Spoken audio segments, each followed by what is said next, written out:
Olá pessoal, tudo bem com vocês? Que a paz esteja com todos, amém? Pessoal, o tema da nossa reflexão hoje é o grande engano do inimigo. E o texto para a nossa reflexão se encontra lá em Apocalipse 12:12, que diz assim: Portanto, celebrem os céus e os que nele habitam, mas ai da terra e do mar, pois o diabo desceu até vocês. Ele está cheio de fúria, pois sabe que lhe resta pouco tempo.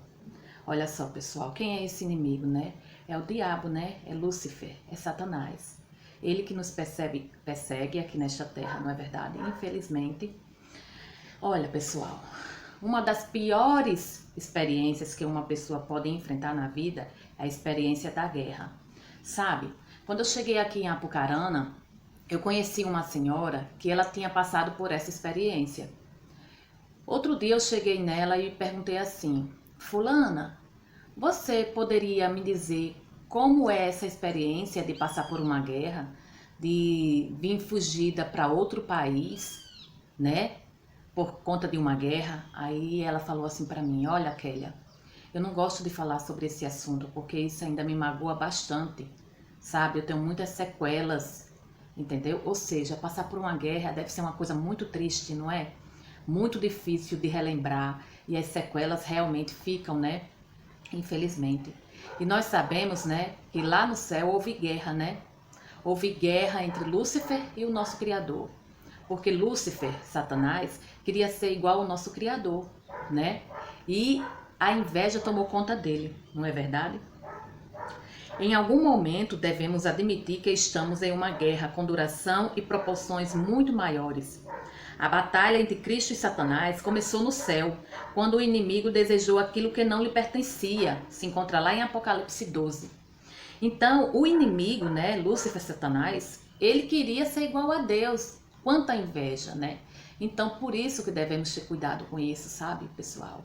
Não devemos invejar ninguém, sabe? E, por exemplo, na maioria das vezes, quando se vê alguma inveja numa pessoa, é uma inveja assim que você nem entende, porque é algo que tão simples que a pessoa está fazendo, ou tem, ou deixa de ter, e aquela pessoa está invejando aquela simples coisa, né? Na maioria das vezes, nós não invejamos coisas grandes, invejamos coisas simples, né? Mas a gente tem que tirar isso do nosso coração. Isso é coisa do inimigo, né? E nós não estamos livres disso porque o inimigo se encontra ao redor da gente, infelizmente. Por isso que há perseverança em orar. Por isso que a única saída é orar, para que esse inimigo saia das nossas vidas. Infelizmente, ele se encontra aqui nessa terra. Infelizmente, né? E como resultado, a guerra se deslocou para a terra. O inimigo de Cristo e daqueles que o seguem desceu para a terra, cheio de ira, sabendo que pouco tempo lhe resta. Olha só, pessoal, o inimigo realmente está aqui na terra. Então nós devemos orar, perseverar na oração, para que ele não invada a nossa vida. Não é verdade? A ideia de que a oração não é essencial é um dos meios mais bem-sucedidos de Satanás. Quando a gente chega, né, na nossa própria mente e diz assim: eu não vou orar não, isso não é essencial, isso é coisa do inimigo.